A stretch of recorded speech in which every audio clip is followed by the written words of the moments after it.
In today's episode of You Can't Make This Shit Up White House Edition, I bring to you some video taken from across the street of the White House of someone opening a window on the second floor of the White House and throwing what appears to be trash bags out the window. I mean, it's the White House, people.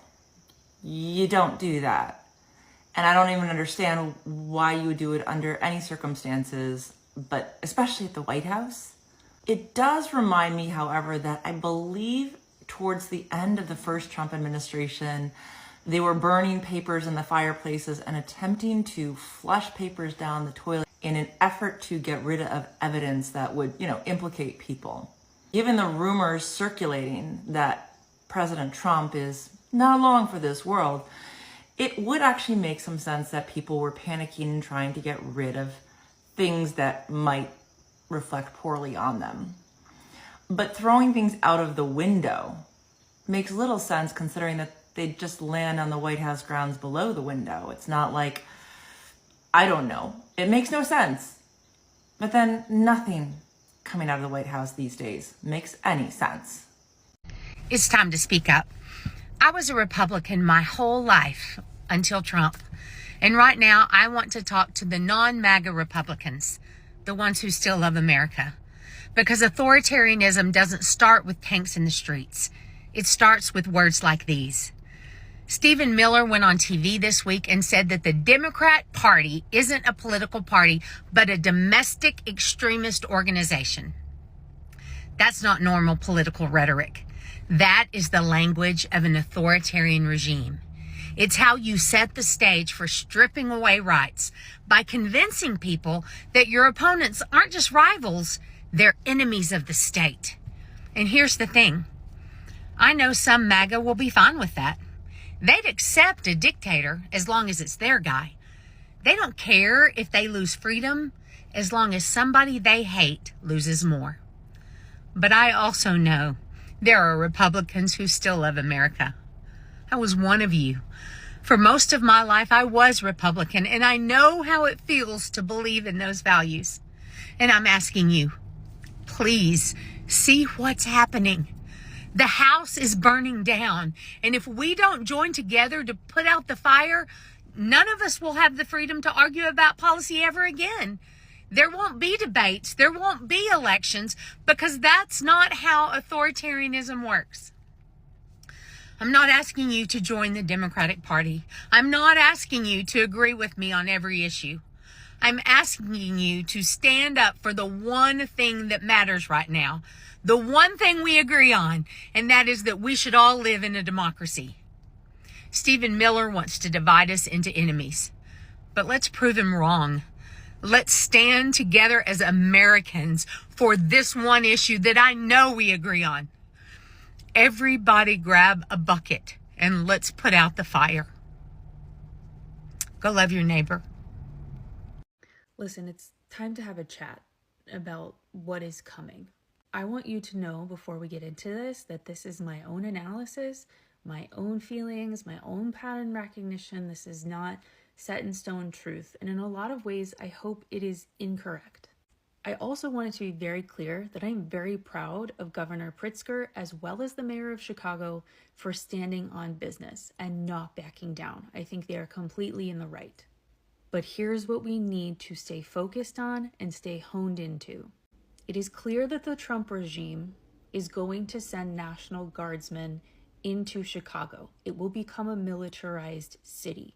But at the same time, Pritzker, as well as the mayor of Chicago, are saying that they are not going to tolerate it, that that would be an invasion, and they would have their local law enforcement, their state law enforcement, abiding by state orders.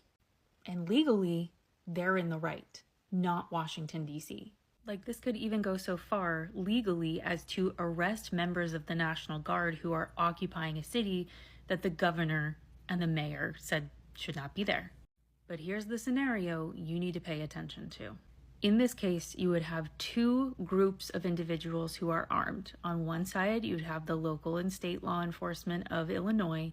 You would also then, on the other side, have whoever it is that the Trump regime is going to send in from the military. Both have weapons. Both have separate orders. As far as I know, correct me if I'm wrong, in my lifetime and for generations upon generations, we haven't been in a situation where we've had quite literally a standoff between the federal government and the local and state government. There would be a lot of confusion. For the residents, the citizens, who do we listen to? And this is going to cause panic, and it's going to cause alarm, and it's going to cause protesters or individuals who truly just want to stir the pot to show up on the streets.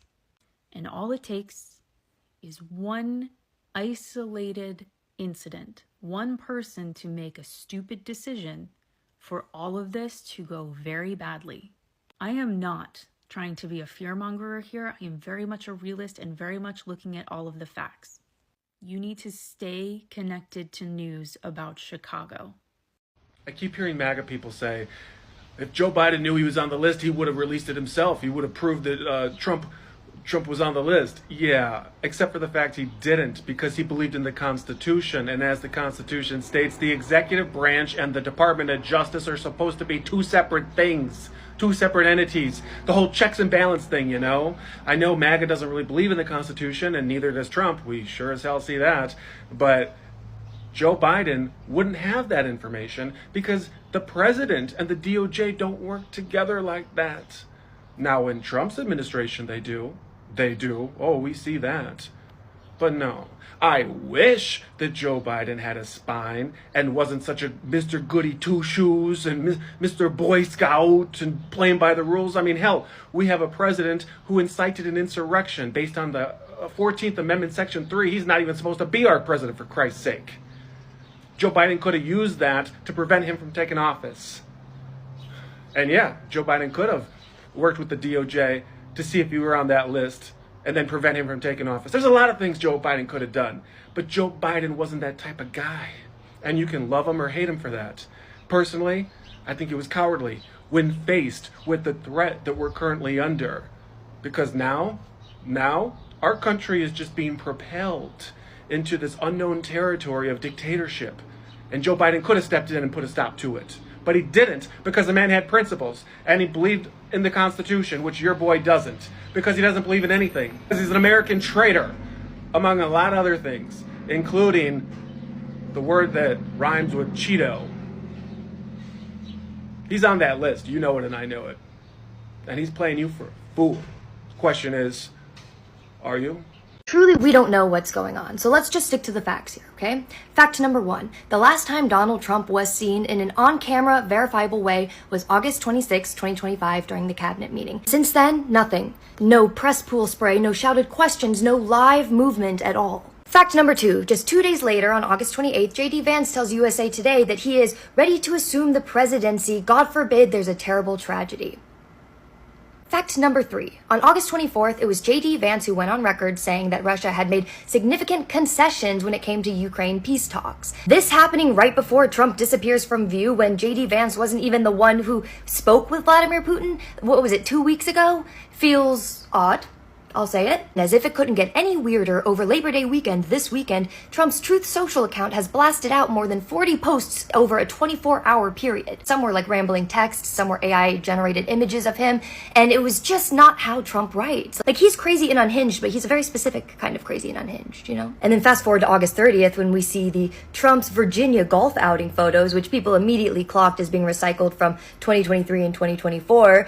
So let's recap here. On August 24th, J.D. Vance takes the lead on Ukraine. August 26th was Trump's last verified public sighting. August 28th, we have J.D. Vance publicly signaling that he's ready to step into office. And now, over the last 48 hours, we have these old photos of Trump resurfacing. We have his accounts being flooded with 40-plus ghost-written posts about Labor Day weekend. And look, maybe Trump's fine. Maybe this is just bad comms. But when you line it up like this with the dates and the quotes and the recycled optics and the flood of posts that don't sound like him, the picture emerges pretty clearly. And look, we know that JD Vance has always been the plan, right? He just was never popular enough to actually run for president himself, but he's Peter Thiel's guy. So he had to ride Trump's coattails to get into office, but he is the plan. So it's starting to look like Trump was just this battering ram, right? This chaos agent who normalized the atmosphere that we now live in. But now that that atmosphere is locked in, he's no longer essential. The system doesn't need him anymore. They just need the conditions that he's normalized. I swear this is the last thing I'm going to say about this picture, but please look at John Gruner's ear and the side of his face. Please. You see what that looks like? And side note, look at the R stitching on this hat. Okay, I'll come back. I know what you're saying. The resolution on that photo might be bad. Okay, so I had to find a reference. This was where he was in his, like, 3 weeks ago, the arbitration with the NFL, apparently. So this is what he looks like, same side profile. And as you can see, he doesn't have patches of hair missing. He doesn't have a scar on the side of his face. And that is certainly not what his ear looks like. I mean, I am trying so hard not to participate in this back and forth. I am trying so hard to stay rational in this moment because people, I think, are speculating way too much. You know, I just don't think it's very helpful. But honestly, the more I look at it, the more it doesn't make sense. And this right here just feels, it feels like either nobody in his cabinet understands how bad AI is at recreating humans, or they think we are all too stupid to know that AI is bad at recreating humans. Okay, so day 222 of Making America Again. And there has been speculation. There's been speculation that Donald Trump has been sick, right? So we saw him, the last time we saw him, we saw he had these 2 bruises on his hands. Like we saw, sorry, my hair is crazy right now. Anyways, we saw that he had 2 bruises on his hands when he was doing this like weird press conference. We saw that he had not only a bruise on one hand, but he also had a bruise on the other hand. And people haven't seen him since he did that weird press conference where everybody went around the table kissing a piece of his little orange butthole. So, so people were like, where's Donald Trump? Because there has not been a time that has gone by where Donald Trump isn't posting something on Truth Social, where he isn't out in the media presence, right? And so all of a sudden, he's gone. We don't see him. We see JD Vance, right? And then he popped out today and he looks like death. I think a news outlet got a photo of him. He went to go play. He's going to go play golf, and he looked like death. Like they didn't even try. I'm assuming it's because they didn't really think he was going to get photographed, because I feel like Donald Trump is a man that wants to put out a certain point of view, a certain persona. And I'm sure that persona isn't like death ran over like multiple times and his hair pulled back, his hair pulled back in a hat, his, double turkey chin.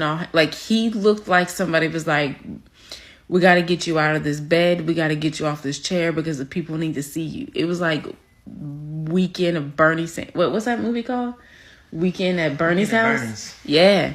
It was like Weekend at Bernie's, where he just looked like just crap. Why? Because this man isn't 6'3", 224 pounds or 4% body fat, even though that's what his doctor wants you to believe. That's not who he is. He is gotta be 300 pounds. What do you think? 300 pounds? 280, 300? Oh, yeah. He's gotta be 300 pounds. We know he's not 6'1". All he does is drink Diet Cokes, eat fish fillets, and literally eat McDonald's. He has cankles the size of like my head, and he has bruising on his hands, right? From what the White House calls handshaking on a daily basis. Like, what? So if that was the case, all presidents should have some type of bruising on their hands. You know how many times presidents shake hands? But that was what the White House correspondent said, right? The bruising is from shaking hands. And then they realized, that's the stupidest reason ever. So then they gave us the reason that basically he was having like vein problems. Okay, so he's old. How old is he? Almost 80. Right. He's old. He's oldest president we've ever had. Cankles, sweating like I don't even know what. He's always sweating, always falling asleep. There's a problem. There is a problem. Okay. They haven't released his medical records. They haven't. Like, so don't even let somebody tell you they have. The only thing that they released was a statement from the doctor saying that he was healthy and that he was 6'1" and 224 pounds of 4% body fat. That's the only thing that they have ever released about Donald Trump and his medical records. The transparency presidency. So people assumed that he was too sick to get out of bed. He was too sick to leave his room. He was just too sick. And I think that that's true. The Cankles alone should have him sitting down in a chair somewhere. But he's trying to prove a point. He's trying to prove that he's not old, that he's better than Joe Biden, that he's better than Barack Obama. You know, he's got something to prove. And so this person, Donald Trump, will do anything and everything to stay in power. And that could even mean just basically having JD Vance take over for a little bit until he gets ready to face the public. But it's going to be really interesting because we already know he has issues. It's just how much are they going to tell us about the issues that he has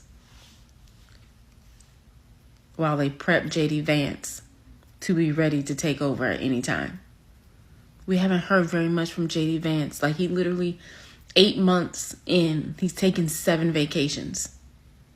We haven't heard very much from JD Vance until he's summoned.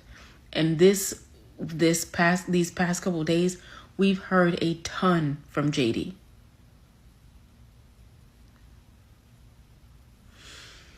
Yeah, what do you think? That's it. Is he or isn't he? I'm going to talk about that at the end. I'm going to talk about what's not happening at our grocery stores. But first, I'm going to talk about the price of gasoline, because that's likely going to be higher for the month of September. Yes, of course, it's the end of the long weekend. I know, I'm sad too. And I said that gasoline prices did not go up because it's the long weekend. That it's because oil refineries in Russia got bombed. Look, it's not the long weekend everywhere. Yes, of course. The long weekend normally means that there's more gasoline usage. That will bump the price 5, maybe less than 10 cents. But the price went up globally. And since Labor Day doesn't exist globally, there has to be some other explanation. And when a facility that makes gasoline and diesel and aviation fuel, when that gets bombed, that's going to create a shortage.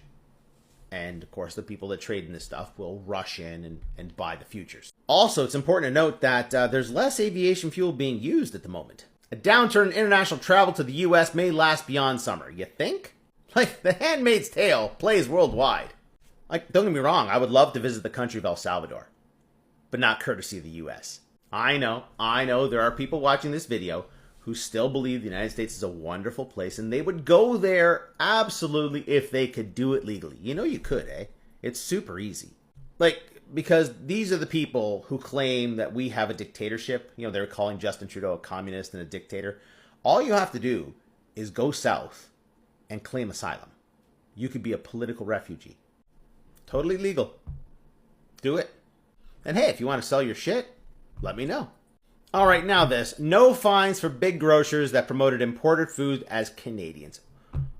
Why do we even bother? Like, the grocery stores, they get away with anything. They're never punished. When they were price gouging, they didn't get punished. Now, what's the point of having a watchdog? And for the elbows down crowd, just remember, this wouldn't be necessary if elbows up wasn't working. And all those bourbon makers that didn't need Canada, oh, their profits are suffering. Interesting. All right, is he or is he not? Donald Trump just appeared in public after everyone online thought he was dead. From August 30th. So in this article, there's a photo from DJT and his Instagram. Okay. He's playing golf with John Gruden. The date, August 31st. Yesterday. Interesting. Apparently, John Gruden only has one outfit because that photo was taken August 23rd. And he's wearing the same outfit. Same shorts, same shirt, same hat. And this isn't the only time people have noticed that these photos are reused. Like, these photos apparently are from earlier this summer. Like, people don't change their clothes? It's very odd. Like, maybe it's just me, but, you know, I like to change my outfit. Like, when I was kickboxing, I changed my outfit all the time. Well, I mean, for obvious reasons, you change your outfit. But still, there's got to be a press conference or something coming up soon. He's going to be on camera, surrounded by people. We shall see. Okay, something is going on right now. It's really weird. And I try not to fall down the rabbit hole when it comes to conspiracy theories, but I have to admit this is getting weird. If you haven't heard, there's been a lot of speculation about Trump's whereabouts, his health. Where is he? Is he even still with us? Like, what's going on? Because he has not been seen publicly since the cabinet meeting a few days ago in the middle of the week. And then the White House announced that there were no public appearances scheduled for him the entire holiday weekend, especially with it being Labor Day. That is strange. And we're like, okay, what's going on? And apparently the internet just exploded with rumors that he's incapacitated, he's gone, what's going on? So yesterday morning, the White House is like, he's alive and well. Here's a photo of him getting into his motorcade to get taken to a golf course in Virginia. He's going to go golfing. The photo is super blurry. You barely see him. People zoom in on it. It's taken by a reporter, allegedly, in the White House press pool that they saw him and they took a picture. It's really quick. His face looks very different. A stark difference. People are zooming in like, what is going on with this guy?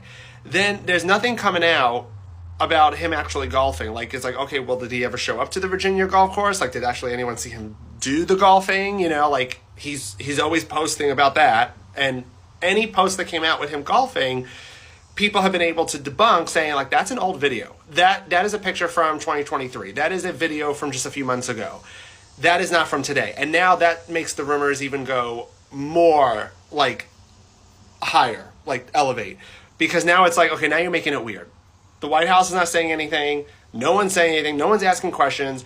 The governor of Illinois, J.B. Pritzker, even alluded to it in one of his tweets, saying, how about we get proof of life first? Like when he was basically throwing shade back to the White House, complaining about something that Illinois was doing. So the fact that like high-profile leaders are even now in on, like they're aware that this is enough to where it's gaining a lot of traction, where the internet is really speaking about this. This is not like, oh, it's just your FYP or your algorithm. Like, enough people are starting to notice that this is getting discussed. And the fact that no one in the White House is actually like debunking it or even he's trying to debunk it, because his Truth Social posts, you can easily tell are not being written by him. They are too grammatically correct, which is like so sad to say, but they are. They're not written in his tone, his voice. And then a fundraising email goes out from the Trump administration saying, I want to get to heaven. That's how it's titled. So this is the second time, at least, that now we're hearing about him wanting to get to heaven. And I was like, what is happening? And then today, it was the same thing. Oh, he came out. There's a little quick photo. It's so blurry. It's like, why does it look like something from 1997? Like why are these photos supposedly like really blurry and pixelated? Like, I'm sorry. Why? Like, there's no excuse why a photo looks that way. So he comes out, he's wearing a gray hat this time, black jacket. You don't see his hands. You just see like maybe like the torso up because the rest of the car is blocking him. And it's not lining up because there's descriptions of what the press is saying that they saw. And they're like, oh, we saw him in a white hat. It's like, well, he's not wearing a white hat. So what picture is that? And then yet again, they're like, oh yeah, he's out golfing. Okay, where are the pictures of him actually golfing? And then anytime there's a picture, people are debunking it yet again because they showed him a picture. Oh, here he is golfing today, and it's like last I checked, there's no palm trees in Virginia. So now they're like, yeah, that's one of his Florida posts from like months ago, and they're like, okay, now you're making it weird a second day in a row. Like we are 48 hours into this whole like thing, and even I'm like, this is getting weird. This is getting really weird. And while I won't go as far as saying like, oh no, he's actually like he's gone, okay. I do think something's going on with his health. I do think they're hiding something. He won't talk to the press. He won't even wave to them. Any pictures that have been coming out about him, allegedly, like from today or yesterday, you're only seeing his back, or you're seeing like a side profile. Like you will not see the full front of him.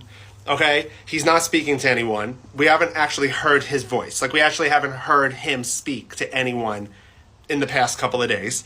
He has nothing planned for tomorrow. Apparently, I guess there are things planned for, as Tuesday, the rest of the week goes on. He's supposed to go to England soon. So eventually stuff is going to start having to come out. So it's like, what is going on? What is happening?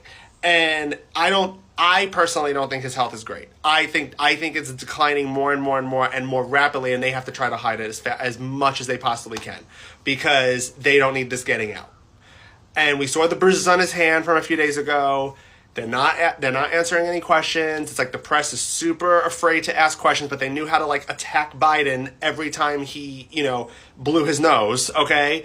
But Trump is seriously looking not great and is honestly showing signs, physical signs that crap. I saw my mother started looking in certain ways 2 weeks before she passed, okay? The swollen of the ankles, the fluid buildup, the swollenness. My mom started looking. When we knew that was it. Okay? And I'm like, what is happening? What is going? We deserve answers. We deserve clarity and transparency. And of course, this administration is anything but that. So, of course, you have everyone spewing these rumors, but the fact that they won't even debunk it, and they're even throwing things out that are getting clearly debunked by people who just know how to do the internet. They're so online that they know how to look for these things and be like, that's not real. It just makes it worse. So something clearly is happening. I believe enough has happened this weekend to at least definitively say that. There is more to than meets the eye with this whole situation of whereabouts of Trump this weekend on Labor Day weekend. Stay tuned. So I just finished my September preview event. Spirit was not kidding when they said what's coming next is so much bigger and more expansive than we could ever imagine. But I'm going to tell you right now, the bulk of this session, they did not let up. They did not let up. They took us to task, all right? And they were like, listen, you want this? You got to work for this. You got to push for this. You have to demand it. And in fact, my whole previous video, I must have already been tapping into that message because that's what came through in the video I made just before this about we have to be the change. We have to be the change. And it's not even so much about petitioning government so much anymore. It won't be about that. It's right now about that. But it's also right now and in the future about helping people change their minds. You got to deconstruct patriarchy in the mind. You have to take down misogyny in your mind. You have to not only help people evolve out of hateful ideas, you have to be the one who says, knock that shit off. We're not having it anymore. They really took us to task in standing up, saying no, and saying, we want more of this, being the change. And of course, as I've been saying all along, a lot of that really is about our healing. Because if we're not healing out of victimhood, then they win. And they win every time. We have to have enough people demanding that it's time for new, that we get the new. Because without that, that's why the bad guys keep winning. Plain and simple. It's energetic. It's mental. It is manifestation. If the energy of the world is still in bad guys always win, bad guys always win. So this awakening is to shake us out of our complacency and get us to realize we have to contribute. We have to participate. It's up to all of us. Okay, so having said that, what Spirit said in this session about what's coming next is so exciting. I mean, we talk about things like we need universal health care, we need living wages, like, yes. And like, that's the tiniest, that is thinking so small. That is thinking so small compared to what we will now have the opportunity to create. It's unlimited. And it is very specifically because of how they have torn apart this government brick by brick. Yeah. And very specifically, they showed me freaking Musk and Doge. And because of what they did to go in and cancel this contract and funnel money there and pull funding, like because of that, that becomes like the very first blueprint in get back in there. What did they do? We need to undo it. And now that we're looking, now that we're rooting around in here, what else do we need to do? And that becomes the momentum going forward. They showed me a systematic recreation. I mean, it was to the point where I was asking, I was like, are they really gonna like redo every law in the books? Like, it was that thorough, because they're showing reproductive rights and they got to redo housing laws and food distribution and wages. And they were showing me immigration, new laws about immigration and sanctuary. And I mean, everything, guys, like everything. And it will be possible because of the flaming dumpster fire. Yeah, because they've torn this country apart and because people are awake. And if we continue to push and demand and cry out for it, this is where the energy will take us. We will have no choice but to create the new in the best possible way. And yeah, once again, I was being shown this idea of councils and experts, as well as regular humans, individual people, all contributing, all having a voice. Like, our voices finally matter. And with all these new laws, campaign finance reform and like it's everything. It's everything. I cannot stress enough how incredibly expansive this vision is that they showed me of what we're walking into. And yes, I was told very specifically that his death is the domino that sets all of this in motion. Now, I don't know if it's happened yet. I did ask, but when it comes to death and mediumship, like, you can't just go poking around in there, but I did ask. The overall message they were telling me is it's an inevitability. It's an inevitability, and so long as we keep our foot on the gas, both in like the actions we're taking out there in the world and in our energy, what we demand. Oh, there's Daisy. Bye. She's had it. She's been here 2 hours. As long as we keep after it, keep up the hope, hold the light, be the change, this is the new future we will finally have the potential to walk into. Oh, I'm so excited. All right, so I did sell out this event. So I'm sorry if you tried to get a ticket. There weren't any available, but the replay is up. It is at the link in the bio. Just $7. Enjoy.